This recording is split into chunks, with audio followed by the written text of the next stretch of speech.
म्हणून ओबीसी महिलांनी हे समजून घेतलं पाहिजे की ओबीसी जातनिहाय जनगणनेचा लढा, या लढ्यामध्ये आमचा सहभाग असला पाहिजे आणि आम्ही त्याच्यात आमचा सहभाग नोंदवला पाहिजे आणि आमची जातनिहाय जनगणना आपण करून घेतली पाहिजे। त्यासाठी आपण सरकारकडे आपण ते मागितलं पाहिजे। तोपर्यंत आमची संख्या सरकारला माहीत नसल्यामुळे त्या बजेटमध्ये आम्हाला आमच्या संख्येच्या प्रमाणामध्ये बजेटमध्ये प्रोव्हिजन होत नाही आणि त्याच्यामुळे आम्हाला आमचे लाभ आमच्या लेकरांना मिळत नाही। त्याच्यामुळे आज आमच्या लेकरांचं भविष्य अंधकारमय होत चाललेलं आहे आणि ओबीसी समाजाची सातत्याने अधोगती होत आहे। शेतकऱ्याच्या मालाला हमीभाव मिळाला पाहिजे, गाव तिथे शाळा ही असलीच पाहिजे।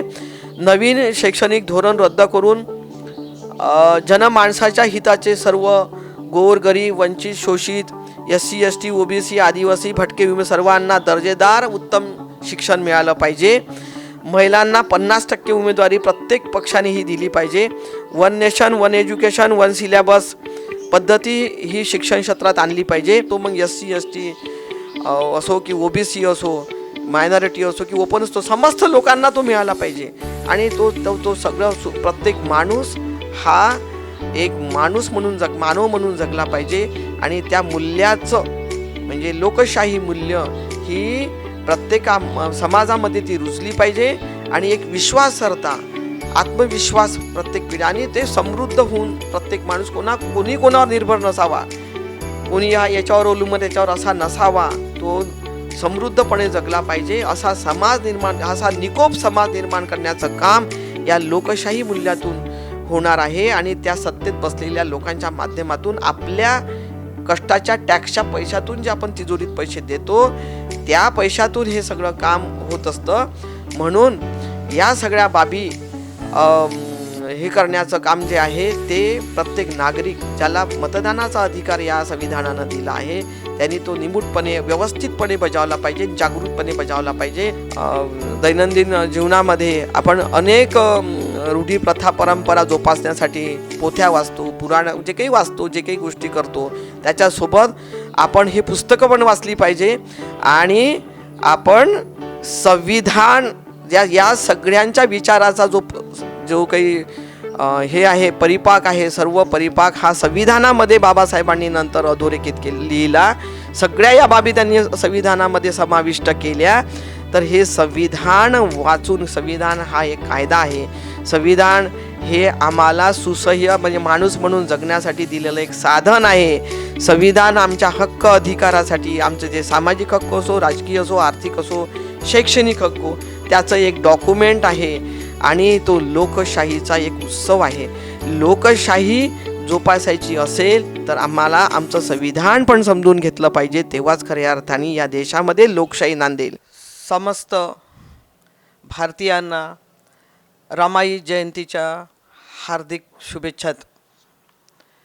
लॉर्ड बुद्धा TVच्या वतीने मी इंजिनियर सुषमा भड, अध्यक्ष राष्ट्रीय ओबीसी महिला महासंघ, आज आपणासोबत या भारतीय इतिहासातील ज्या थोर महानायिका होऊन गेल्या, ज्यांनी या देशाला आपलं त्याग, समर्पण, बलिदान आणि एक विचारधारा देऊन आमच्या समस्त महिलांना एक माणूस म्हणून जगवण्यासाठी या मानवमुक्तीच्या लढ्यामध्ये जे अनमोल कार्य केलं, या संदर्भात मी आपणाशी त्यांच्या जीवनावरती प्रकाश टाकून संवाद साधणार आहे। तर या भारतीय इतिहासामध्ये 16व्या शतकामध्ये राष्ट्रमाता, राजमाता, एका छाव्याला घडवणारी स्वराज्य निर्माती राजमाता जिजाऊ, हिचं जीवन हे सुवर्णाक्षराने या भारतीय इतिहासामध्ये तिच्या जीवनातील कार्य हे लिहिलं गेलं। त्याला कारण असं होतं की त्यांनी त्यांच्या आयुष्यामध्ये त्या काळामध्ये जे काही मोगलशाही होती आणि जे गुलामीची जी आपली गुलामी जी होती तिचं हे तिचा नष्ट करण्यासाठी तिने स्वतःच्या बालकाला शिक्षण, विचार, प्रशिक्षण आणि एक सामर्थ्यशाली राजा बनवण्याचं एक देखणं स्वप्न बघितलं होतं आणि या देशाला असा एक राजा दिला का ज्या राजाचं नाव इतिहासामध्ये लिहिलं गेलं, ते एक काम एका महिलेने केलं होतं. म्हणून या महिलेचं कार्य या इतिहासाने गौरवान्वित केलेलं आहे. आणि त्यानंतर प्रत्येकाला या देशामध्ये जे हक्क अधिकार आणि त्याला एक माणूस म्हणून प्रत्येकाला, तो शेतकरी असो, गरीब असो, वंचित असो, शोषित असो, अशा सर्वांना जे काही 18 पगड जाती होत्या, त्या सगळ्या 18 पगड जातींना एकत्रित बांधून समता, न्याय आणि बंधुता ह्या निर्माण करणारी ही स्वराज्य निर्माती आणि एक स्वराज्य निर्माण करणारी एक महिला ठरली, जिने आपल्या बालकाला त्या स्वराज्याचा राजा बनवलं, गुलाम नाही. कारण जेव्हा तिनं देखणं स्वप्न बघितलं होतं, त्या स्वप्नामधून तिने सातत्याने त्याच्यावर काम करणं चालू केलं.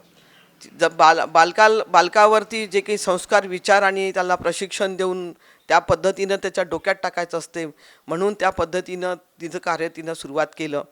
रायगडाच्या पायथ्याशी जिजाऊंना सोन्याच्या मूर्त्या सापडल्या होत्या, तरी जिजाऊंनी त्या सोन्याच्या मूर्तीला मंदिरात बसून त्याचं उद्यापन आणि सत्यनारायण नाही केला. जिजाऊंनी त्या मूर्त्या, त्यांनी प्रधानाला आज्ञा दिली की या मूर्त्या ज्या ह्या वितळवून याचा उपयोग आपल्या राज्यातील विकासाच्या कामासाठी झाला पाहिजे, ही आज्ञा जिजाऊंनी आपल्या सरदाराला दिली. आणि त्या पद्धतीने म्हणजे आपल्या राज्याचं कल्याण कसं होईल त्या माध्यमातून हा एक वैज्ञानिक दृष्टिकोन घेऊन जगणारी जिजाऊ ही खरोखरच आजही प्रत्येकाला कुठेतरी एक दिशादर्शक आणि कुठेतरी प्रगतीच्या वाटेवर नेणारी ठरते. तसंच त्या काळामध्ये जी व्यवस्था होती, जी वर्णव्यवस्था आहे, जात व्यवस्था आहे, हिची पकड इतकी घट्ट होती. आणि ही मनुवादी व्यवस्था, या व्यवस्थेने जे व्यवस्थेच्या दडपणाखाली असलेले लोक भीतीपोटी त्या काळामध्ये पुण्याजवळ त्यांची एक शेती होती, त्या शेतीमध्ये जर कोणी त्या शेतीमध्ये नांगर चालवला तर तो निर्वंश होईल, अशा प्रकारच्या अफवा पसरवण्यात आल्या होत्या. जिजाऊने ते हेरलं, कारण जिजाऊला एक खूप मोठा व्यापक दृष्टिकोन होता, वैज्ञानिक दृष्टिकोन घेऊन जगणारी ती स्त्री होती. त्यांनी लगेच सर्वांना आव्हान केलं की या शेतामध्ये माझा शिवबा, छोटासा शिवबा, त्याच्या हातात तिने सोन्याचा नांगर दिला आणि त्या शेतामध्ये तिनं तो नांगर चालून लोकांच्या मनातली भीती घालवली आणि लोकांना सर्वांना की त्या शेतीमध्ये तुम्ही उत्पन्न घ्या आणि शेती करा आणि निर्भयपणे तुम्ही ती शेती करून उत्पादन काढा. ही एक म्हणजे त्यांनी जी वैज्ञानिक भूमिका घेऊन लोकांच्या मनातली भीती घालवून आपल्या राज्यातल्या लोकांना अभय दिलं, अशी ही जिजाऊ. आणि ज्या पहाडं, डोंगरं, नद्या, नाले, आपल्याला वाटते की शिवबा हा शेजारच्या घरी जन्माला यावा, आपल्या घरी नाही. कारण आपल्या घरी आला तर कसं आहे की आपल्याला वाटते, भीती वाटते की बा तो पडेल, लागेल, त्याच्यासोबत कुठला अपघात होईल, म्हणून आपण स्वतःच्या सुरक्षिततेसाठी आपण आपल्या घरामध्ये हे काहीच करू इच्छित नसतो. आज ही आपल्या स्त्रियांची मानसिकता आहे. पण या जिजाऊनी स्वतःच्या पोटच्या लेकराला, बाळाला मृत्यूच्या खायेमध्ये, म्हणजे ती सतत मृत्यू ज्याच्या डोक्यावर मंडरात होता, अशा स्थितीमध्ये त्याला जगवलं, वाढवलं, त्याच्यावर शिक्षण, संस्कार, विचार देऊन त्याला राजा बनवलं. हे सुद्धा प्रत्येक स्त्रीने लक्षात घेण्यासारखं आहे. म्हणून स्त्रियांनी खरं म्हणजे आपल्या ज्या पिढ्या आहे, या पिढ्यांना वरती जे संस्कार, विचार आणि त्यांना आपण अंधश्रद्धेकडे न्यायचं की विज्ञानवादी दृष्टिकोन घेऊन त्यांना सशक्त, सक्षम बनवायचं, शिक्षण देऊन प्रत्येक मुलगा आणि मुलीला आज जे काही आहे, आज आपल्याला कुठल्याही प्रकारचे तशा प्रकारच्या लढाया करायच्या नाही आहे, परंतु आज जे एक सामाजिक क्रांतीचं जे माध्यम आहे, जे साधन आहे, ते म्हणजे शिक्षण. ते शिक्षण प्रत्येक मुलाला आणि मुलीला देणं हे सर्वप्रथम तर महिलेचं कर्तव्य आहे की त्या महिलेनी आपल्या लेकरांना त्या पद्धतीने, त्या मार्गाने पुढे नेत असताना स्वतः ज्या जिजाऊनी ज्या अंधश्रद्धा आता जे मी सांगितलं यापूर्वी त्या ज्या नाकारल्या होत्या त्या नाकारण्याची पण भूमिका ठेवणं गरजेचं आहे. कारण आजही आपण बघतो की एक लोटा जल साऱ्या समस्या का हल. अरे एक लोटा जलाने जर सगळ्या समस्याचा हल झाला असता तर मला असं वाटतं हा भारत देशातल्या म्हणजे सगळा जो समाज आहे हा भारतीय समाज हा खूप सुखी संपन्न झाला असता. तो का होत नाही आहे?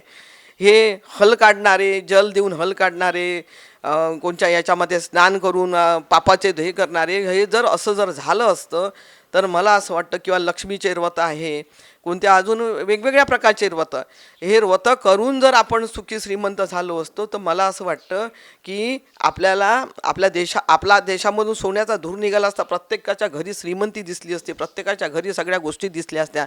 त्या का होत नाही हा पण प्रश्न प्रत्येक महिलेला पडला पाहिजे.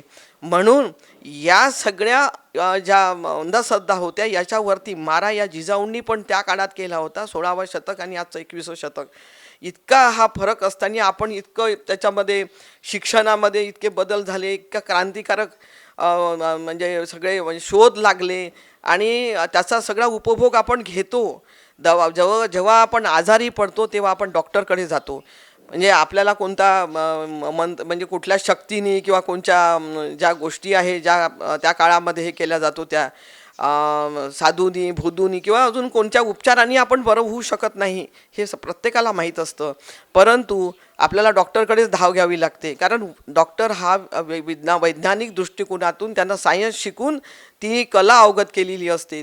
त्याचे म्हणजे त्याच्यावर म्हणून आपण त्याच्याकडे जातो. म्हणजे हे पण लक्षात घेतलं पाहिजे की जे काम जिजाऊने त्या काळामध्ये ताकदीने केलं ते काम आज प्रत्येक महिलेची जबाबदारी आहे की डोळसपणे बघण्याची आपल्या जीवनाकडे, आपल्या लेकरांना त्या पद्धतीने शिक्षण, संस्कार आणि विचार देऊन सक्षम करण्याची म्हणजे ही जबाबदारी प्रत्येक महिलेची आहे, प्रत्येक स्त्रीची आहे. ती भूमिका घेऊनच ती जर पुढे गेली तर आपल्या पिढ्या बर्बाद होणार नाही.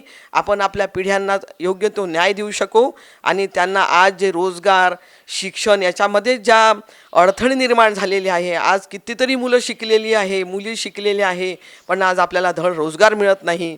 पण याच्यासाठीही आपले पोरं सक्षम कसे होतील किंवा याच्यासाठी आपण कसं पहिल्यांदा विचारी होऊ आणि आपण नेमकं काय केलं पाहिजे याचं आत्मभान ठेवू, तेव्हा कुठे आपण आपल्या लेकरांना, आपल्या पिढ्यांना न्याय देऊ शकू. आणि त्या काळामध्ये, शिवरायाच्या काळामध्ये शेतकरीसुद्धा किती म्हणजे त्याची जी क्षमता होती त्या क्षमतेने तो काम करत होता आणि तो उत्पन्न काढत होता. त्याला अभय होतं, त्याच्या कोणत्या दाण्याला कोणी हात लावू शकत नव्हतं, त्याच्या पिकाला योग्य भाव मिळत होता.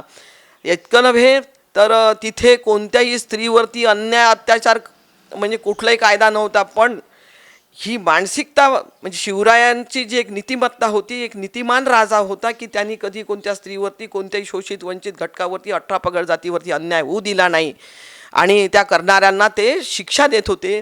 तर त्या काळामध्ये सर्व स्त्रिया सुशिक्षित होत्या, कोणावर अन्याय अत्याचार सुरक्षित होत्या, अन्याय अत्याचार होत नव्हता. आणि ही जी भूमिका तेव्हा मांडल्या जात होती केवळ त्या शिवरायावरती, त्या एका वाघिणीने, जिजाऊने, राष्ट्रमाता जिजाऊने जे त्याच्यावर संस्कार विचार केले होते त्याच्यातून त्याला नीतिमान केलं. त्याच्यामुळे तशा पद्धतीचं वर्तन त्याच्या राज्यामध्ये एक आदर्श राजा म्हणून त्याला त्यांच्याकडे एक इतिहासात त्याचं नाव नोंदवलं गेलं केवळ एका स्त्रीने केलेल्या शिक्षण, विचार, संस्कारामुळं.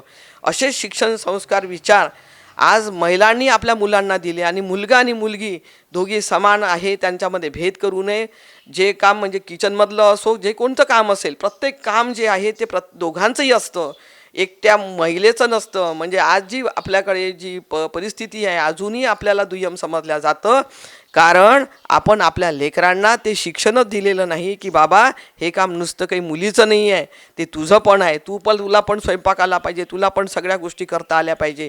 जे काम मुलगी करते ते काम मुलालाही आलं पाहिजे आणि मुलीला पण आपण एक सपोर्ट दिला पाहिजे. मुलीचं लग्न झालं म्हणजे ती सासरी गेली बा म्हणजे आपलं भूमिका संपली, आपली जबाबदारी संपली असं नव्हे.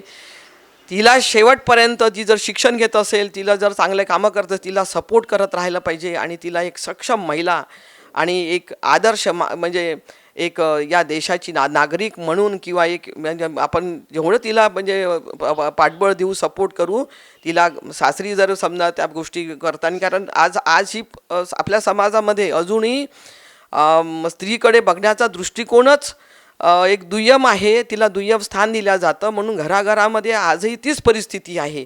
कारण 21व्या शतकामध्ये आज आपण संगणकाच्या युगात वावरतो. आज आर्टिफिशियल इंटेलिजन्स आलं, सगळं बटन दाबलं की सेव्ह होतं, परंतु आपल्या मेंदूचे बटन, आपले मेंदू अजूनही गंजलेले आहे, त्याला कोणतंच बटन काम करत नाही. आता ही बटनं उघडायची असेल तर हे काम महिलेलाच करावं लागणार आहे. आणि महिलेला सक्षम होऊन, म्हणजे स्वतः जागृत होऊन, सक्षम होऊन आपल्या पिढ्यांना, आपल्या मुलांना आणि मुलींना समसमान लेखून त्यांना जर एक चांगलं नागरिक बनवलं तर मला असं वाटतं की आपण जिजाऊच्या भूमिकेत तिचं जे ऋण आहे आपल्यावरती ते आपण निश्चितपणे फेडू शकतो. नंतर या भारतीय समाजामध्ये 18व्या शतकामध्ये 3 जानेवारी 1931 ज्यांचा जन्म झाला अशा सावित्रीमाई फुले, या सावित्रीमाई फुलेंनी जे एक म्हणजे शिक्षणाच्या माध्यमातून जी सामाजिक क्रांती केली, याची पूर्ण भारतातच नव्हे तर जगाने नोंद घेतली. कारण इथला जो समाज होता त्याचा पूर्ण म्हणजे पहिले तर तिच्या पतीने महात्मा ज्योतिराव फुल्यांनी सावित्रीला इथली परिस्थितीचा अभ्यास केल्यानंतर त्यांना पहिले सावित्रीला शिकवलं आणि सावित्री शिकल्यानंतर त्यांनी आपलं जे योगदान आहे ते योगदान देण्यासाठी महात्मा फुल्यांनी जेव्हा त्यांना म्हटलं की सावित्री, आता तुला ही जबाबदारी घ्यायची आहे आणि तुला मुलींना शिकवायचं आहे. कारण या समाजामध्ये मुलगी म्हणजे, स्त्री म्हणजे गुलाम, तिला पशुसारखं वागवलं जात होतं, तिला कोणते हक्क अधिकार नव्हते. आणि अशा स्थितीत तिचं पती गेला तर तिला सती जावं लागत होतं, सतीची प्रथा होती. त्याच्यानंतर जर ती विधवा झाली तर तिचं टकलं केलं जात होतं, तिला पुनर्विवाहाचा हे नव्हता, बालविवाह कायदा होता. कारण ह्या ज्या जातीव्यवस्था या मजबूत राहाव्या, त्याच्या चौकटी दुभंगू नये म्हणून ह्या सगळ्या चौकटीच्या याच्यामध्ये त्यांना बंदिस्त केलं गेलं होतं. तसं पाहता याचा सर्व अभ्यास महात्मा फुल्यांनी केला. त्यांना माहीत होतं की या भारतामध्येच काही काळापूर्वी, काही हजारो वर्षापूर्वी जी स्त्री सत्ताक पद्धती होती, या स्त्री सत्ताक पद्धतीमध्ये इवन बुद्धाच्या काळामध्ये सुद्धा या देशामध्ये समता होती. समता, त्याच्यामध्ये स्त्री आणि पुरुष हा भेद नव्हता. स्त्री सत्ताक पद्धतीमध्ये या काळामध्ये त्या काळामध्ये या देशातून सोन्याचा धूर निघत होता. स्त्रिया या स्त्रियांच्या हातामध्ये सर्व व्यवस्था होती आणि स्त्रिया पूर्ण याच्या चालक होत्या. स्त्रिया एवढ्या बुद्धिमान होत्या या देशातल्या. आणि हे ह्याचा अभ्यास केल्यानंतर त्यांना असं वाटलं की या ज्या स्त्रियांना गाडण्याचं काम या व्यवस्थेनं केलं, इथल्या मनुवादी व्यवस्थेनं जेव्हा केलं, त्याच्यामुळे जी कौटुंबिक, सामाजिक आणि जी सगळ्या स्तरावरची सामाजिक, राजकीय, आर्थिक, शैक्षणिक सगळी जी हानी होताना त्यांना दिसली, तेव्हा फुल्यांनी एक निर्धार केला की आपल्या स्वतःच्या पत्नीला शिकून त्यांनी सावित्रीमाईला ते काम करण्यासाठी त्यांनी तयार केलं. त्यांना स्वतःच्या पत्नीला शिकवलं.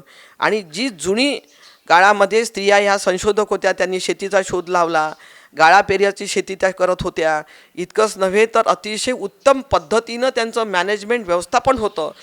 आणि अशा भारतीय इतिहासामधल्या जेव्हा स्त्रिया अशा पद्धतीने जेव्हा गाडल्या गेल्या एका व्यवस्थेच्या प्रहारामुळं, आणि त्यांना पूर्ण अशा पद्धतीनं संपवलं गेलं की त्यांना मोडकळीला संपवलं, मोडकळीला आणलं आणि त्याच्यातून त्या उभ्या राहू शकत नव्हत्या. कारण तेव्हा हे त्यांचा शिक्षणाचा अधिकार नाकारला, त्यांना त्या पुनर्विवाह त्या करू शकत नव्हत्या, वेगवेगळ्या प्रकारचे बंधनं त्यांच्यावर लादल्या गेलेली होत्या.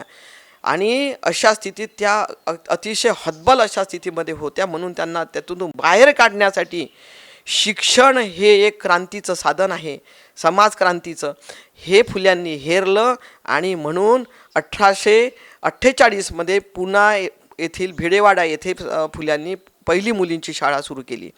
आणि त्याच्यामध्ये सावित्रीबाई शिक्षण द्यायला लागल्या. तेव्हा जे समाजकंटक लोक होते, या लोकांनी त्यांच्यावर दगड, ढोंडे आणि वेगवेगळ्या प्रकारे त्यांचं हॅरेसमेंट केलं जात होतं. आणि त्याच्यामध्ये त्या अतिशय म्हणजे त्यांना स्वतः म्हणजे त्यांना कधी कधी दगडं मारताना त्यांच्या डोक्यातून भडभड रक्त गळायचं. म्हणजे इतके हाल अपेष्टा सहन करून त्यांनी मुलींना शिक्षण दिलं, जेव्हा की मुलींना महिलांना शिक्षण घेण्याचा अधिकार या व्यवस्थेने नाकारला होता. अशा स्थितीमध्ये त्या स्त्रीनी शिक्षण दिलं. परंतु आजही दुर्दैवी आहे, म्हणजे एक विदारक सत्य आहे आणि एक अतिशय मनाला वेदना देणारं बाब आम्ही ऑब्झर्व करतो समाजामध्ये, की अजूनही आम्हाला आमची सावित्री माहिती नाही, जिने आम्हाला शिक्षणासारखं एक एक जे अमृत आहे, जे एक सामाजिक क्रांतीचं हे आहे, आमच्या हातात दिलं. आणि शिक्षण हे वाघिणीचं दूध म्हटलं जातं, ते दूध आम्हाला तिने पाजलं. परंतु अजूनही आपण निरक्षर, अडाणी आणि याच्या म्हणजे साक्षर झालेल्या स्त्रिया, शिकलेल्या स्त्रिया यासुद्धा व्रत, वैकल्प, रूढी, प्रथा, परंपरा याच्यातच गाडलेल्या आहे. अजूनही त्या सावित्री समजून घेताना दिसत नाही. आणि त्याच्यामुळं जर आम्ही जर स्वतः ते समजून घेणार नाही, तर आम्ही आमच्या पिढ्यांनाही ते समजणार नाही. आमच्या मुली पण तशाच घडतील, आमचे मुलं पण तसेच घडतील, आमचे मुलं सक्षम होणार नाही. म्हणून आज जी अवस्था निर्माण झालेली आहे या देशामध्ये, त्या अवस्थेला जबाबदार कोण? या अवस्थेला जबाबदार आम्ही आहोत, आम्ही स्त्रिया आहोत. कारण ज्या ताकदीने आमच्या देशातील या महिलांनी काम केलं, इतका त्याग बलिदान केलं त्यांनी, विधवा विवाहाचा कायदा, विधवांना विवाह करून दिला, बालविवाहाच्या पद्धती बंद केल्या. जेव्हा विधवांचं झाल्यानंतर त्यांचं मुंडन केलं जात होतं, तर त्याच्यासाठी इथल्या समाजकंटक त्याच्यावरती प्रहार करत होते की हे तुम्ही असं करू शकत नाही, त्यांचा ते मुंडन करावंच लागेल. तर त्यांनी त्या काळामध्ये न्हाव्यांचा संप घडवून आणला आणि त्यांना सांगितलं का तुम्ही मुंडन करू नका. म्हणजे असे क्रांतिकारक बाबी त्यांना कराव्या लागल्या आणि त्यासाठी त्यांना म्हणजे आयुष्यभर इतक्या विपरीत परिस्थितीशी लढावं लागलं. ह्या गोष्टी काही सहज आणि सोप्या नव्हत्या. तरी आमच्या महिलांनी अजूनपर्यंतही हे समजून न घेणं, सावित्री समजून न घेणं, म्हणजे आमच्या पायावरती धोंडे पाडून घेण्यासारखा हा विषय आहे. म्हणजे आज शिकलेल्या मुली, साक्षर महिला, मोठ्या मोठ्या पदांवर असलेल्या महिलासुद्धा आज व्रतवैकल्प्य, अंधश्रद्धा, रूढी, प्रथा, परंपरा याच्यामध्येच गाडलेल्या आहे. आणि सगळीकडे जे काही एवढी गर्दी बुवा बाबांच्या ज्या अंधश्रद्धेच्या याच्यामध्ये आपल्याला गुरफटतात, अशा याच्याला जी गर्दी दिसते त्याच्यामध्ये म्हणजे माणसांपेक्षा बायांचं प्रमाण जास्त असते. तिथे त्यांना ऐकायला जातात आणि त्याच्यातूनही त्यांचं शोषण, अत्याचार होत असते. हे सगळं याच्यावर अनेक अंधश्रद्धा निर्मूलन समित्या काम करतात, वेगवेगळे लोक चांगल्या विचारांनी ते प्रबोधित करण्याचं काम करतात, परंतु त्याच्यातून बाहेर निघायला तयार नाही. आणि हेच खऱ्या अर्थाने आमच्या अधोगतीचं कारण आहे. आज आम्ही जे येणारा काळ आम्हाला कुठे नेईल, कोणत्या अवस्थेकडे नेईल याचासुद्धा महिला विचार करत नाही. कारण महिलेचं कर्तव्य आहे आपल्या लेकरांना, आपल्या पिढीला घडवणं. महिला ही आद्य शिक्षिका असते. महात्मा फुल्यांनी म्हणजे आपल्या स्त्रीला, आपल्या पत्नीला सपोर्ट करून तिला शिक्षिका बनवलं. नाही तर भारतातील पहिली मुख्याध्यापिका म्हणून सावित्रीबाई फुलेंचं नाव घेतलं जातं. आणि या व्यवस्थेविरुद्ध लढण्यासाठी तिला सिद्ध केलं. आज आपल्याला कुठल्याही घरामध्ये बघायला गेलं तर मला खूप रेअरेस्ट ऑफ रेअर केसेसमध्ये असे एखादा दुसरा पुरुष दिसेल जो स्त्रीला सपोर्ट करतो.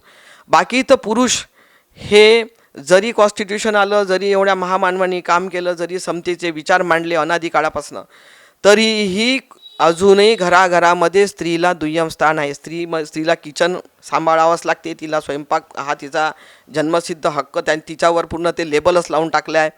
फक्त टी व्हीमध्ये जेव्हा आपण पाहतो का खवय्या फक्त माणूस असतो, इतर वेळेस स्त्रीच ही सगळ्या पूर्ण रात्रंदिवस ती घरातली खवय्या असते. तिला कोणताही पुरुष मदत करत नाही. तो असा नाही म्हणत की बा हे काम तू रोज रोज करते, तुलाही कंटाळा आला असेल का, आज मी करून बघतो. कारण कामं जेव्हा खायला लागतं, माणसालाही खायला लागतं आणि स्त्रीला खायला लागतं, सगळ्यांना खायला लागतं, तर ते सगळ्यांनाच करता आलं पाहिजे. ही भूमिका आणि हा विचार हा प्रत्येकाला असायला म्हणजे प्रत्येक व्यक्तीनं ते समजून घेतलं पाहिजे आणि एक व्यक्ती म्हणून स्त्रीकडे बघितलं पाहिजे. आणि स्त्रीनी माझ्याकडे कोणी व्यक्ती म्हणून माझी व्यक्ती स्वातंत्र्य मला कोणी देत नसेल, माझं स्वतःचं अस्तित्व जर कोणी नाकारत असेल तर त्याच्या विरोधात तिनं बंड पुकारलं पाहिजे. ह्या बंडखोर नायिका होत्या सगळ्या, यांनी बंड करणं शिकवलं, अन्यायाच्या विरोधात लढणं शिकवलं. आणि हे लढणं हे केवळ आपल्या स्वतःसाठी नव्हे तर आपल्या पिढ्या यांचं चांगलं उज्ज्वल भविष्य निर्माण करण्यासाठी इतकंच नव्हे तर आपल्या एक समाजाला एक दिशा देण्यासाठी यांचं बंड होतं, या देशाला समृद्ध करण्यासाठी हे बंड होतं. हे सगळ्या महिलांनी समजून घेतलं पाहिजे आणि वैज्ञानिक दृष्टिकोन घेऊन सामोरं गेलं पाहिजे. आणि जिजाऊ, सावित्री आणि रमाई समजून घेत असताना या महिला यांनी या नायिकांनी जे आमच्यावर उपकार केलेले आहे, हे उपकार आम्ही कसे, यांचे ऋण कसे आम्ही फेडणार, हे ऋण फेडण्याचा एकच माध्यम आहे की आम्ही जागृत झालो पाहिजे, वैज्ञानिक दृष्टिकोन घेऊन आम्ही जगलो पाहिजे आणि आम्ही शिक्षण घेतलं पाहिजे. आमच्या लेकरांना, आमच्या मुलींना शिक्षण हे दिलं पाहिजे. आज महाराष्ट्रामध्ये हजारो शाळा, मराठी शाळा बंद होताना दिसतात आहे ना. गावागाव तिथे शाळा असलीच पाहिजे, ही आमची भूमिका असली पाहिजे. ज्या शिक्षणासाठी सावित्रीने महात्मा फुल्यांनी विपरीत परिस्थितीमध्ये 1848मध्ये पहिली शाळा उघडली, तेव्हा समाजकंटक लोक शाळेमध्ये मुलांना जाऊ देत नव्हते, तर पोत्यात भरून ज्या लोकांना कळत होतं ते लोक आपल्या लेकरांना शाळेमध्ये आणत होते आणि तिथे त्यांच्याकडून शिक्षण ते घ्यायसाठी त्यांना लेकरांना पोत्यात टाकून आणत होते. तेव्हा ती अशी परिस्थिती होती, तरी तेव्हाचे लोक त्या शिक्षणाप्रती हळूहळू जागृत होत गेले. जागृतीचं काम या लोकांनी केलं. आज शाळा आहे, शाळा असताना त्या बंद का होतात? कारण आज संविधान आहे, या संविधानाच्या माध्यमातून शिक्षणाचा सर्वांना अधिकार मिळालेला आहे, राईट टू एज्युकेशन. असं असतानाही शिक्षण हे समाजक्रांतीचं साधन आहे, हे ध्यानात घेऊन आमच्या गावातली शाळा ही सुविधापूर्ण असलीच पाहिजे, ती बंद होता कामा नये. ही भूमिका प्रत्येक गावातल्या महिलेने घेतली पाहिजे, तिथल्या नागरिकांनी घेतली पाहिजे आणि त्या शाळा वाचवल्या पाहिजे. सभेमध्ये त्याचे ठराव घेतले पाहिजे. जर शाळा बंद होत असतील तर ग्रामसभेमध्ये ठराव घेऊन शाळा, त्यासाठी आमचे जे वरचे जे प्रशासकीय यंत्रणा आहे त्यांना ते निवेदनं दिले पाहिजे की आमच्या गावातील शाळा ही सुरू राहिली पाहिजे, त्याच्यामध्ये सर्व प्रकारच्या सुविधा आम्हाला मिळाल्याच पाहिजे. ही भूमिका प्रत्येक गावागावातल्या, शहरातल्या ज्या काही शाळा त्या सगळ्यांनी घेतली आणि त्या पद्धतीचं प्रशासकीय यंत्रणेला निवेदन देऊन जागरूकता दाखवली तर आमचं शिक्षण वाचेल. नाहीतर आमच्या लेकरांचे शिक्षण बंद होतील आणि शिक्षण हे केवळ क्रयमूल्य, जो पैसे देऊ शकेल तोच शिक्षण घेईल, बाकीचे त्या प्रवाहातून बाहेर फेकल्या जातील. असं होता कामा नये. ही जबाबदारीसुद्धा प्रत्येक गावातल्या आणि शहरातल्या सगळ्या महिलांनी, ज्यांना समजते अशा महिलांनी ही भूमिका घेणं गरजेचं आहे. कारण आम्ही या देशाचे नागरिक आहोत, आम्हाला शिक्षणाचा अधिकार मिळालेला आहे आणि आम्हाला शिक्षण, आमच्या लेकराबाळांना प्रत्येकाला शिक्षण हे मिळालंच पाहिजे. ही भूमिका या सावित्रीच्या कार्यातून आपण हे पुढे न्यायची आहे. त्या विचारातून ते शिक्षण बंद होता कामा नये, शाळा बंद होता कामा नये आणि आमच्या सकल म्हणजे GDPच्या 6% एवढा खर्च हा शिक्षणावर झाला पाहिजे. याच्यासाठी सुद्धा आपण आग्रही असलं पाहिजे. जर तो खर्च होत नसेल तर आपण सरकारला ती मागणी केली पाहिजे. कारण आपण जे सरकार निवडून देतो ते आपल्या मताच्या भरोशावरती लोकशाही पद्धतीने सरकार निवडली जातात आणि त्या पद्धतीने आपण आपले लोकप्रतिनिधी निवडून देतो. लोकप्रतिनिधीसोबत या मागण्या आपण जागृत राहू तर करू शकू, आपण त्या केल्या पाहिजे. पण असं होताना दिसत नाही. कारण आम्हाला आज शाळांचं खाजगी शाळेमध्ये सर्व म्हणजे आम्ही पाहतो की बहुतांश शिकलेली असो किंवा अडाणी लोकंसुद्धा, निरक्षर लोकही ज्यांना कळत नाही ते सगळे सरकारी शाळा सोडून प्रायव्हेट खाजगी शाळांमध्ये आपल्या लेकरांना टाकतात का तिथे कॉन्व्हेंट आहे, तिथे वेगळं असं नाही. सरकारी शाळेमध्येच आम्हाला चांगलं शिक्षण मिळालं पाहिजे, ही भूमिका आमची असली पाहिजे. कारण आम्ही टॅक्स पे करतो, आमच्या कष्टाचे पैसे आम्ही सरकारच्या तिजोरीमध्ये जमा करतो, तर त्याच्या बदल्यामध्ये आम्हाला शिक्षण, आरोग्य, रोजगार हे जे आमचे मूलभूत हक्क आहे ते आम्हाला मिळालेच पाहिजे. याच्यावर कुठेतरी विचार करणं, प्रत्येक स्त्रीने विचार करणं आणि सावित्रीमाईंनी दिलेल्या विचारधारेवर, महात्मा फुल्यांनी दिलेल्या विचारधारेवर आपल्या समाजाला दिशादर्शक पद्धतीने पुढे नेणं हे प्रत्येक महिलेचं कर्तव्य आणि जबाबदारी आहे.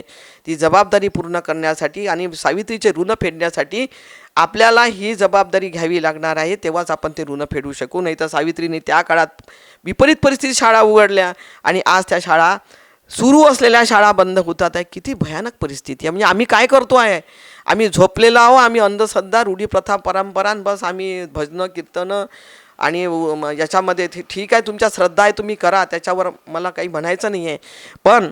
पण ते करत असताना आम्ही आमच्या हक्क आणि अधिकाराबद्दल सुद्धा जागरूक असलो पाहिजे. आमचं शिक्षण बंद होता कामा नये. आमच्या लेकरांना शिक्षण मिळालं नाही, उद्या आमचे लेकरं हे कोलमडून पडतील, ते गुलाम होतील, त्यांना बर्बाद करण्याचा याच्यामध्ये आमचाच हातभार असेल. तर याचं असं दुर्दैव पुढे होऊ नये, अशा आपल्या मनाला त्याचा क्लेश होऊ नये, याच्यासाठी या महानायकांनी जे, महामानवांनी जे काम केलं आहे, ज्या सावित्रीने शिक्षणासाठी एवढं मोठं काम केलं होतं, दगड धोंडे शेण खाऊन, आणि या समाजकंटक लोकांनी त्यांच्यावरती जे प्रहार केले होते, व्यवस्थेच्या विरोधामध्ये त्या लढल्या होत्या. तर आज आपल्याला कुठेतरी त्या संविधान असताना आपल्याला ते हक्क अधिकार फक्त ते शाबूत ठेवण्यासाठी जर आपण जागृत राहत नसू, तर याच्यापेक्षा दुर्दैव कुठलंच असू शकत नाही. म्हणजे आपण अजूनही माणूस म्हणून जगण्यास तयार आहो की नाही, हा असा प्रश्न निर्माण होतो. या देशामध्ये 1 नेशन 1 एज्युकेशन 1 सिलॅबस असलं पाहिजे. सगळीकडे सारखं सिलॅबस असलं पाहिजे, ही सुद्धा आपली मागणी असली पाहिजे. शेतकऱ्यांना, त्या काळामध्ये महात्मा फुल्यांनी शेतकऱ्यांचा आसूड लिहिला होता आणि शेतकऱ्यांचं विदारक चित्र त्याच्यामध्ये उभं केलं होतं. जे काही आहे त्यांनी म्हणजे शेतकऱ्यांना न्याय देण्यासाठी ह्या सगळ्या गोष्टी केल्या. आज आपण आपल्या ज्या शेतकऱ्यांचे संसाधनं आहे, त्यांचे अवजार आहे, त्याच्यावर GDP लागला नाही पाहिजे, त्याचे खतं, बियाणे ते GST मुक्त असले पाहिजे, GST मुक्त असले पाहिजे. त्यांना त्यांच्या मालाला हमी भाव मिळाला पाहिजे.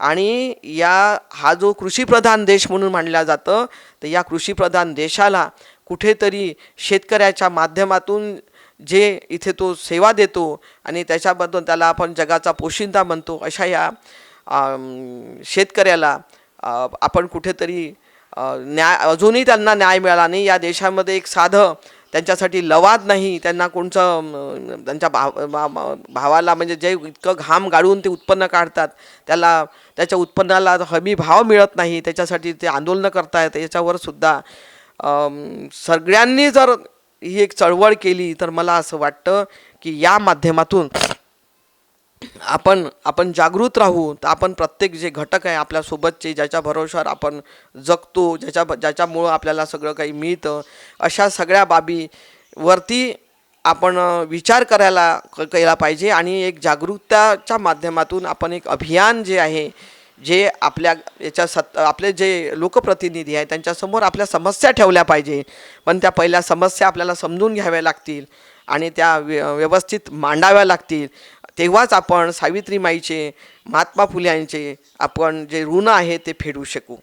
तिसरी जी महानायिका होऊन गेली ती म्हणजे त्यागमूर्ती रमाई, जे घटनेचे शिल्पकार विश्वरत्न डॉक्टर बाबासाहेब आंबेडकर यांची सहचारिणी, ज्यांनी त्यांच्यासारखी पत्नी मला वाटते जगाच्या पाठीवर नसावी, जिने स्वतःच्या पतीला परदेशामध्ये शिक्षण घेण्यासाठी पाठवलं. शिक्षण घेण्यासाठी ते गेले असतात, स्वतः शेणाच्या गोवऱ्या थापल्या, स्वतः तिने कष्ट केले. त्यांच्यासमोर तिनं कोणी आपल्या संसारामध्ये होत असणारी वाताहत त्यांच्यासमोर कधी मांडली नाही. तिला असं वाटत होतं की माझा पती शिकला तर इथला जो तिने पाहिलेलं होतं की जो शोषित, वंचित, जो अस्पृश्य समाज आहे, वंचित घटक आहे, मागासलेले घटक आहे, या देशामधले जे लोक आहे त्यांना माणूस म्हणून जगण्याचा अधिकार नाही.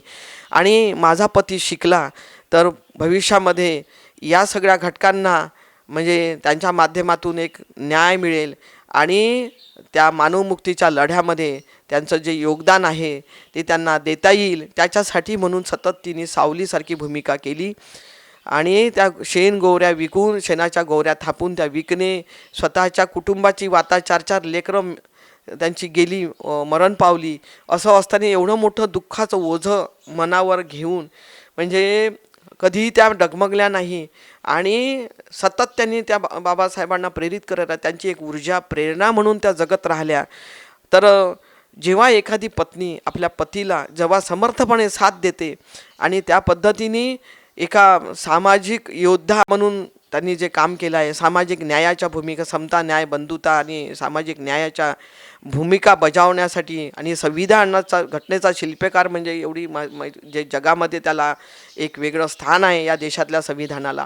तर अशा संविधान लिहिण्याचं काम या संविधान निर्मात्या बाबासाहेबांना सातत्याने मदत करणारी, सहकार्य करणारी, हाल अपेष्टा सहन करणारी एकमेव महिला म्हणजे त्यागमूर्ती रमाई होती.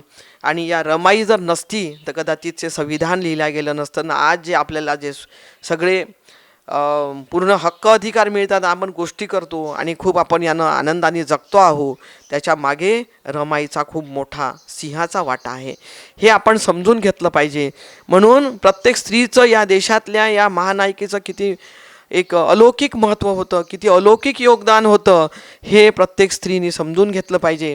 आणि या महानायिकांच्या विचारावरती पावलावर पाऊल देऊन त्यांच्या विचारावर काम आपण कसं करू शकू आणि त्या पद्धतीने आपण आपल्या पिढ्याचं भविष्य कसं उज्ज्वल करू शकू, स्वतःचं पहिले आपण स्वतःचं करू तर आपण पिढ्यांचं करू शकू.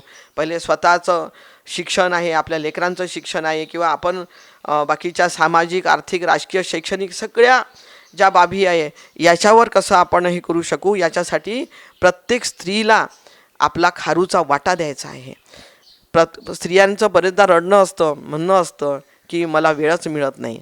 स्त्रियांना बाकी सगळ्या गोष्टी करायला वेळ मिळतं, रौतवैकल्य, बाकीचे इथे जा तिथे जा, परंतु सामाजिक जे योगदान आहे, कारण समाजाकडून जे आपण घेतो ते समाजाला द्यायचं असतं. समाज ऋण पण एक आपल्यावर ऋण असतं.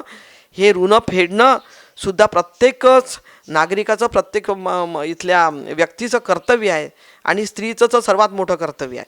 तर मला असं वाटतं की हे योगदान आपण जर वेळातला वेळ काढून जागही आपल्या जाणीव आणि जागृत्या जर निर्माण केल्या तर मला असं वाटतं हे योगदान आपण खऱ्या अर्थाने देऊ शकू. म्हणून या रमाईच्या विचारावरती खरं म्हणजे काम करणं आणि त्या रमाईच्या त्यागातून जे संविधान निर्माण झालं त्या संविधानावरती काम करणं हे फार गरजेचं आहे. पण तत्पूर्वी पहिल्यांदा मी हे सांगू इच्छिते की या ज्या महानायिका आहे म्हणजे अहिल्यादेवी होळकरांचं योगदान असो, अनेक फातिमा शेका, अशा अनेक महानायिका होऊन या देशामध्ये ज्यांनी एक वेगळा इतिहास निर्माण केला, एक अलौकिक इतिहास निर्माण केला, जो या मानवमुक्तीच्या लढ्यामध्ये तो खूप मोठं योगदान देणारा इतिहास निर्माण केला. तर मला असं वाटतं की या सगळ्या महानायिकांनी इथली जी व्यवस्था होती, विखारी व्यवस्था, मनुवादी व्यवस्था, या व्यवस्थेच्या छाताळावरती पाय ठेवून इथल्या व्यवस्थेला तहस नहस करण्याचं, तिला मोडीत काढण्याचं सर्वात मोठं काम केलं आणि त्याच्यातून स्त्रियांची गुलामीतून सुटका केली. स्त्रियांना शिक्षणाचा अधिकार नव्हता, संपत्तीचा अधिकार नव्हता, स्त्रियांना कोणताच अधिकार नव्हता, तिला पशुतुल्य समजल्या जात होतं. तर सर्वांनी हे ध्यानात घेतलं पाहिजे, तिला सती जावं लागत होतं.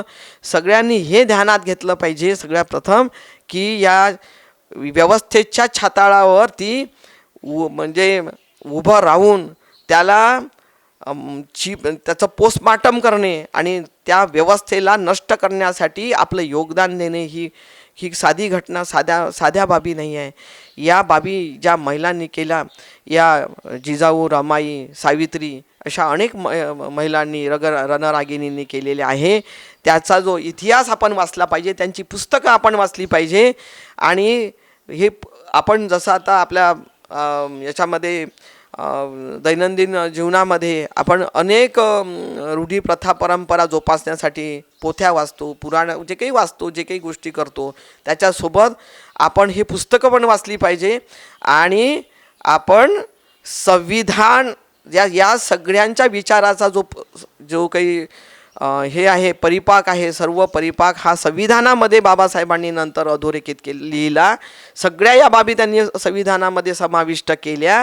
तर हे संविधान वाचून, संविधान हा एक कायदा आहे. संविधान हे आम्हाला सुसह्य म्हणजे माणूस म्हणून जगण्यासाठी दिलेलं एक साधन आहे. संविधान आमच्या हक्क अधिकारासाठी, आमचे जे सामाजिक हक्क असो, राजकीय असो, आर्थिक असो, शैक्षणिक हक्क, त्याचं एक डॉक्युमेंट आहे. आणि तो लोकशाहीचा एक उत्सव आहे. लोकशाही जोपासायची असेल तर आम्हाला आमचं संविधान पण समजून घेतलं पाहिजे. तेव्हाच खऱ्या अर्थाने या देशामध्ये लोकशाही नांदेल, लोकशाही टिकेल, लोकशाहीचं आपण रक्षण करू शकू. म्हणून ते सुद्धा आपण रोज त्याचे नाही काही तर 2 पानं तरी वाचून काढले पाहिजे. संविधानाचा ग्रंथ हा आमच्या घरामध्ये असला पाहिजे. आणि त्याच्यामध्ये जे जे अधिकार आहे, जसं स्त्रियांसाठी आता अनेक कायदे केलेले आहे. Dowry prohibition act 1961, indecent representation act 1986, sexual harassment act आहे. त्याच्यानंतर देवदासीचा कायदा झाला. त्याच्यानंतर बालविवाह प्रतिबंधक कायदा झाले. असे अनेक कायदे आहे. म्हणजे ज्या ठिकाणी आपण काम करतो त्या ठिकाणी वर्कप्लेसवरती त्याचा हरॅसमेंट होणे त्याचे कायदे आहे. असे अनेक कायदे. त्याच्यानंतर ज्याचं हे करता येणार नाही, आपला भेदभाव मुलामुलीमध्ये भेदभाव करता येणार नाही. त्याच्यानंतर लिंग प्रतिबंधक कायदा. अशा अनेक कायदे महिलांसाठी आहे, तिच्या प्रोटेक्शनसाठी, तिच्या सिक्युरिटीसाठी, तिच्या संरक्षणासाठी.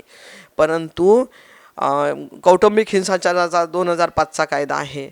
सगळे कायदे आहे, पण कायदेच कोणत्या महिला वाचत नाही. बाबासाहेबांनी हिंदू कोड बिल लिहिलं.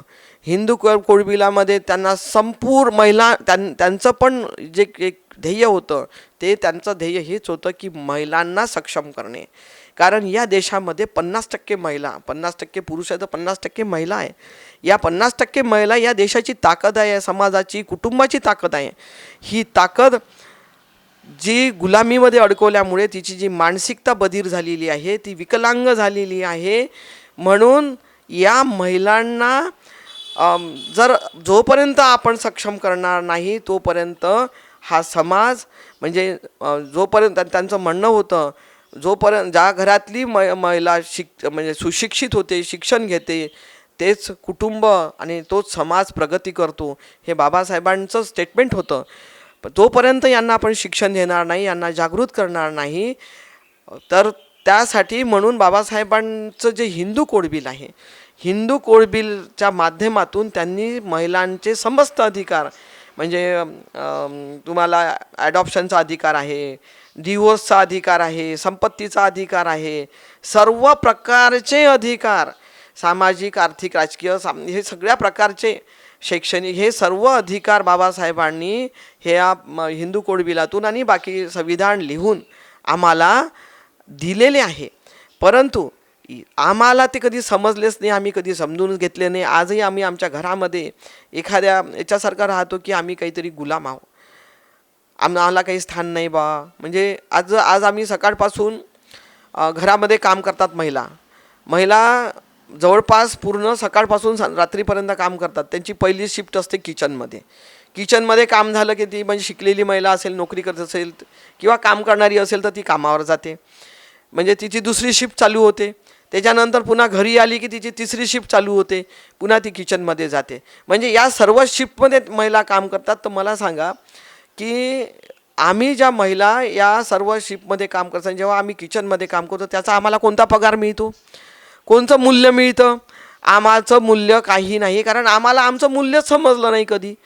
आम्हाला असं वाटतं हे काम आमचंच आहे, आम्हाला करावंच लागणार, असं नाही आहे.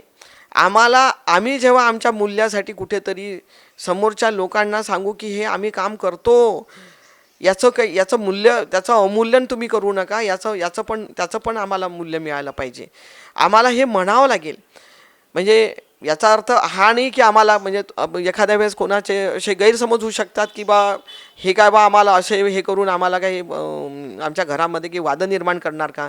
हा प्रश्न वादाचा नाही आहे. हा प्रश्न आहे आम्ही जे श्रम देतो, आम्ही जो सकाळपासून रात्रीपर्यंत आम्ही जे काम करतो आणि आम्ही जे आमचे कर्तव्य बजावतो त्या कर्तव्याच्या बदल्यामध्ये आम्हाला आमचे हक्क आणि अधिकार हे सुद्धा मिळालेच पाहिजे आणि आमचं जीवन आम्हाला सुसह्यपणे माणूस म्हणून जगता आलं पाहिजे, व्यक्ती म्हणून जगता आलं पाहिजे. कारण संविधानाने प्रत्येकाला व्यक्ती स्वातंत्र्य दिलेलं आहे. या देशामध्ये जेव्हा प्रत्येक व्यक्ती हा आत्मभान त्याच्यामध्ये निर्माण होईल, त्याच्यात आत्मविश्वास निर्माण होईल, आत्मभान आणि आत्मविश्वास निर्माण झालेला व्यक्ती, शिक्षणाने प्रगल्भ झालेला व्यक्ती जेव्हा निर्माण होईल, तोच आपल्या कुटुंबाला, स्वतःला, आपल्या कुटुंबाला, समाजाला आणि देशाला समृद्ध करू शकतो. याच्यावर डॉक्टर बाबासाहेबांचा ठाम विश्वास होता. म्हणून संविधानामध्ये त्यांनी इंडिव्हिज्युअल राईट्स याच्यावर सुद्धा फोकस केलेला आहे. व्यक्ती स्वातंत्र्य, स्त्री असो की पुरुष असो, हे दोघंही सारखे आहे. आर्टिकल 14मध्ये equality before law, equal protection of law, याच्यामध्ये त्यांनी अधोरेखित केलं. डिस्क्रिमिनेशन हे करता येत नाही, भेदभाव हा करू नये. कुठल्या जाती, धर्म याच्या आधारावर स्त्री आहे, पुरुष आहे, लिंग हे तुम्हाला डिस्क्रिमिनेशन करता येत नाही. माणूस म्हणून स्त्री असो की पुरुष असो, त्यांची प्रत्येकाची जी कुटुंबापासून तर बाहेरच्या याच्यापर्यंत ही जबाबदारी आहे, जी फुल्यांनी निभवली होती, जे जिजाऊनी आणि नंतर रमाईनीसुद्धा. तर ही या ज्या भूमिका आहे, या भूमिका आपल्याला समजून घ्याव्या लागतील आणि त्या पद्धतीने आपल्याला पुढे जावं लागेल. इतकंच नव्हे तर या देशामध्ये लोकशाही निर्माण करण्यासाठी जे काही संविधानामध्ये प्रोव्हिजन केलेलं आहे, मतदानाचा अधिकार, प्रौढ ना म्हणजे 18 वर्षावरील सर्वांना मतदान करता येतं. तर मतदानाचा अधिकार कशासाठी? मतदानाचा अधिकार तर आम्हाला दिलेला आहे, आम्ही मतदान करतो, पण मतदानाच्या माध्यमातून आम्हाला काय मिळतं हे पण आपल्यामध्ये ती जागरूकता असायला हवी. मतदान हे 1 वोट 1 व्हॅल्यू, अमूल्य असतं आपलं मत. हे अमूल्य मत देताना आपण हजारदा विचार केला पाहिजे की ते मत आम्ही कोणाला द्यायचं आणि का द्यायचं.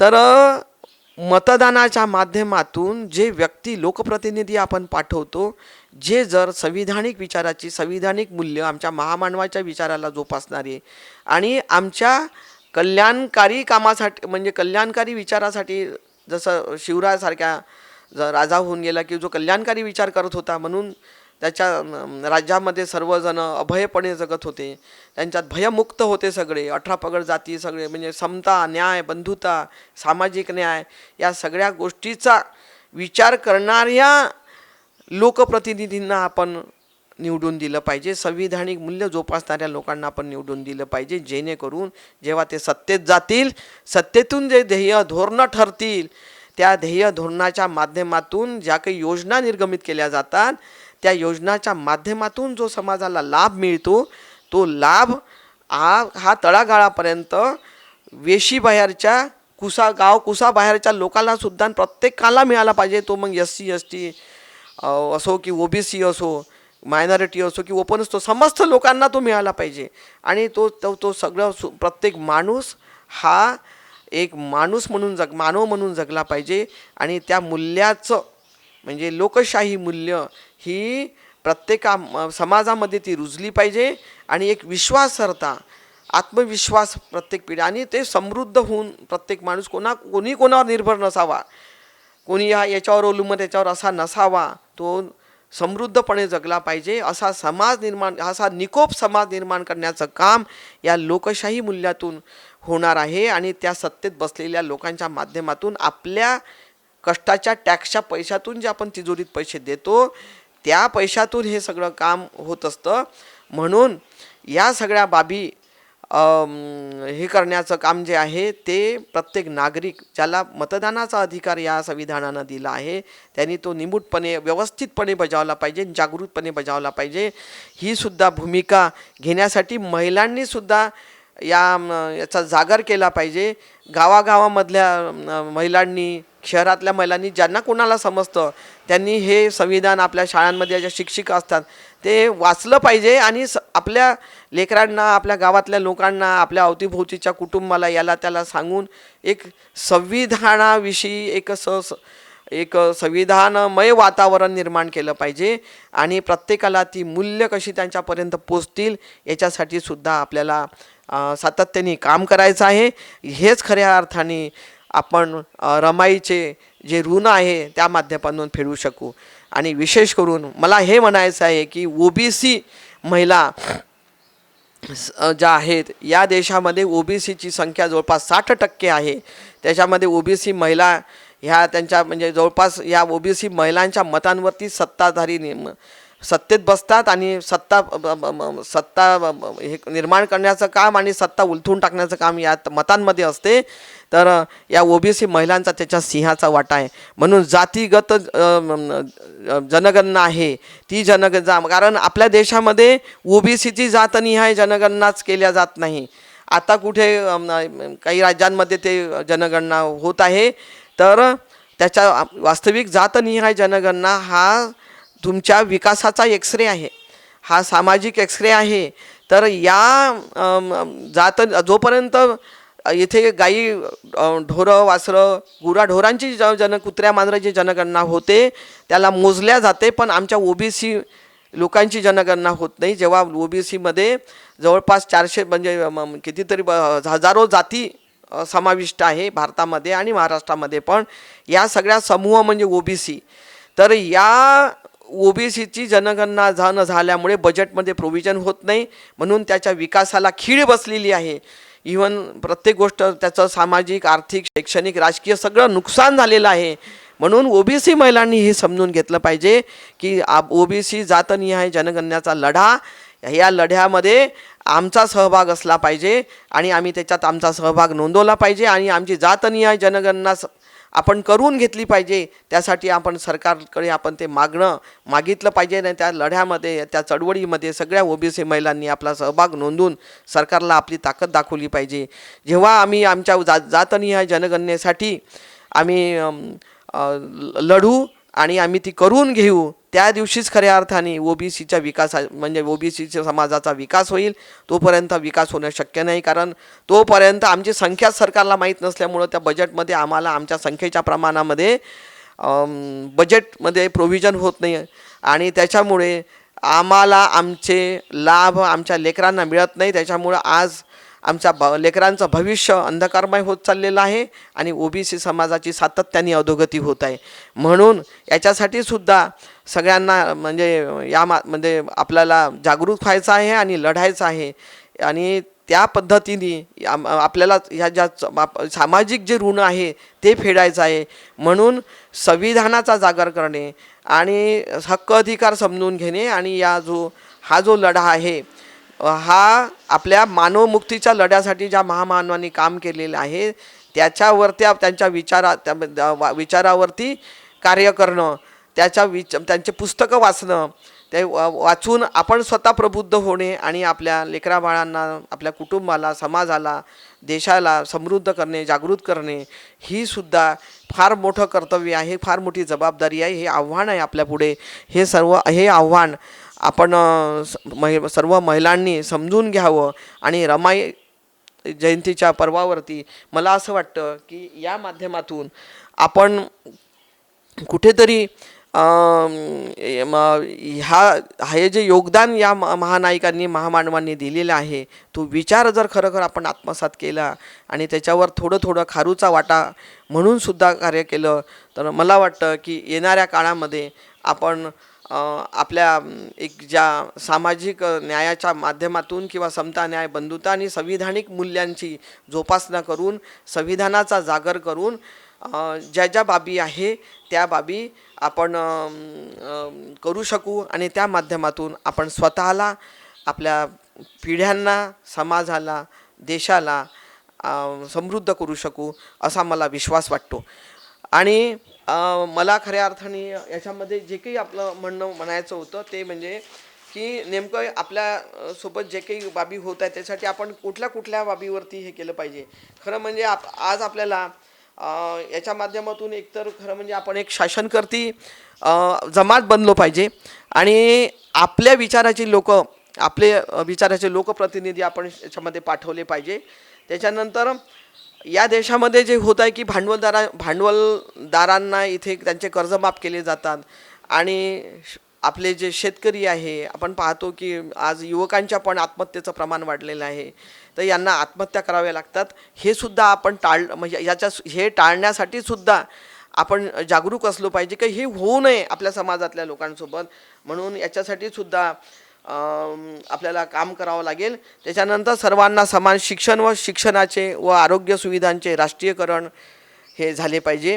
शेतीचे राष्ट्रीयकरण झाले पाहिजे. जातनिहाय जनगणना करून सर्वांना त्यांचे प्रतिनिधित्व मिळालेच पाहिजे.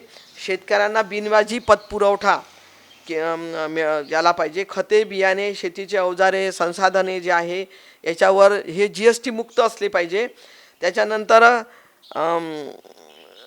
काळ्या धनावर सरकारने श्वेतपत्रिका जारी करून काळे धन आणून प्रत्येक स्त्रीला 100 ग्रॅम सोने देऊन सक्षम बनवले पाहिजे. याच्यामध्ये त्या निवडणुका ह्या बॅलेट पेपरवर घेतल्या पाहिजे. वीज, पाणी, घर, न्याय हे नागरिकांचे मूलभूत हक्क मानून सर्वांना परवडेल अशा माफक दरात करायला पाहिजे. प्रत्येक गावातील विकास कामे ग्रामसेवकाच्या परवानगीने झाली पाहिजे आणि गाव हे स्वयंपूर्ण केलं पाहिजे. जसं तुकडोजी महाराजांनी म्हटलं होतं की गाव हा देशाचा नकाशा. तर सर्व शेतकरी विरोधी कायदे रद्द झाले पाहिजे. कामाचे हे 8च तास असले पाहिजे, कारण ते जे लेबर ॲक्ट होते त्याच्यामध्ये कामाला 8च तासाचं बाबासाहेबांनी तेव्हापासूनच ते 8 तासाचं हे केलं होतं. कारण अतिरिक्त ओझ्यांमुळे सुद्धा अनेक मुलांवरती जे प्रेशर येतं, टेन्शन येतं, त्याच्यामुळे सुद्धा तरुण मुलं बरेचदा आपण पाहतो तरुण हे कुठेतरी प्रकृतीमुळं ते हे होतात. म्हणून ह्या कामाच्या वेळासुद्धा फार महत्त्वाच्या असतात. शेतकऱ्याच्या मालाला हमीभाव मिळाला पाहिजे. गाव तिथे शाळा ही असलीच पाहिजे. नवीन शैक्षणिक धोरण रद्द करून जनमानसाच्या हिताचे सर्व गोरगरीब, वंचित, शोषित, SC, ST, OBC, आदिवासी, भटके विमुक्त सर्वांना दर्जेदार उत्तम शिक्षण मिळालं पाहिजे. महिलांना 50% उमेदवारी प्रत्येक पक्षाने ही दिली पाहिजे. 1 नेशन 1 एज्युकेशन 1 सिलेबस पद्धती ही शिक्षण क्षेत्रात आणली पाहिजे. बेरोजगारांना शासकीय व खाजगी नोकरीमध्ये त्यांच्या शैक्षणिक अर्हतेनुसार व पात्रतेनुसार समान वेतन ही दिली पाहिजे व कंत्राटीकरण बंद केले पाहिजे. त्यानंतर प्राध्यापक शिक्षकांच्या म्हणजे जागा भरल्या पाहिजे, कारण शिक्षक हा सगळ्यात महत्त्वाचा घटक आहे जो समाजाला घडवतो. त्याच्यावर सरकारने म्हणजे लक्ष देण्यासाठी सुद्धा आपण सरकारला ते कुठेतरी आपले जे लोकप्रतिनिधी आहेत त्यांना त्यांच्यासमोर या समस्या मांडल्या पाहिजे आणि सोडून घेतल्या पाहिजे.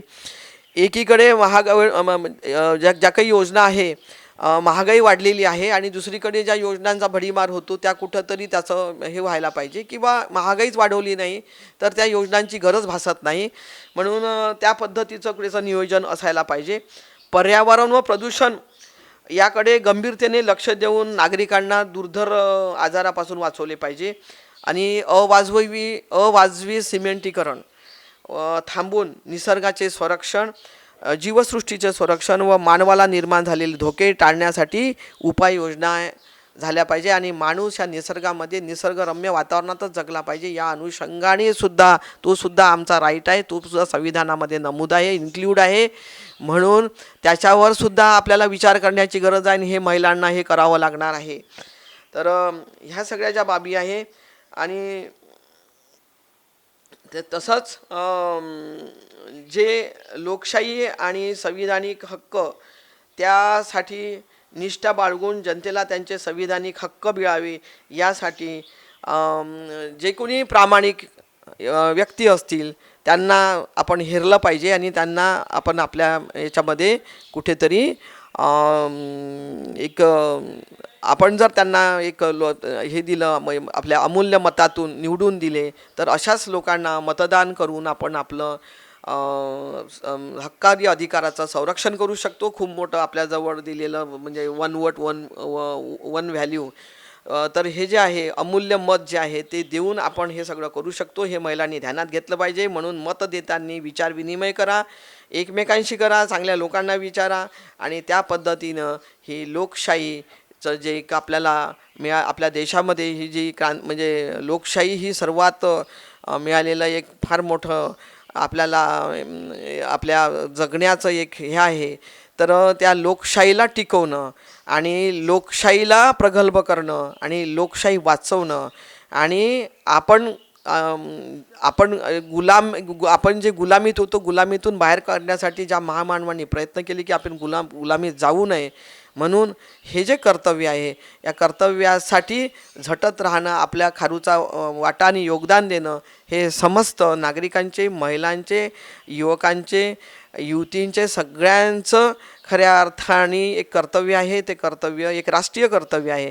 ते कर्तव्य आपण पार पाडावे यासाठी मी रमाई जयंतीच्या जयंती पर्वावर आपणा सर्वांना शुभेच्छा देते. थांबते. लॉर्ड बुद्धा टी व्हीने मला इथे आपणासमोर माझे मनोगत मांडण्याची संधी दिली त्याबद्दल मी त्यांचे आभार व्यक्त करते. जय भीम, जय संविधान, जय ओबीसी, जय बहुजन. आप देख रहे हैं लॉर्ड बुद्धा टीवी.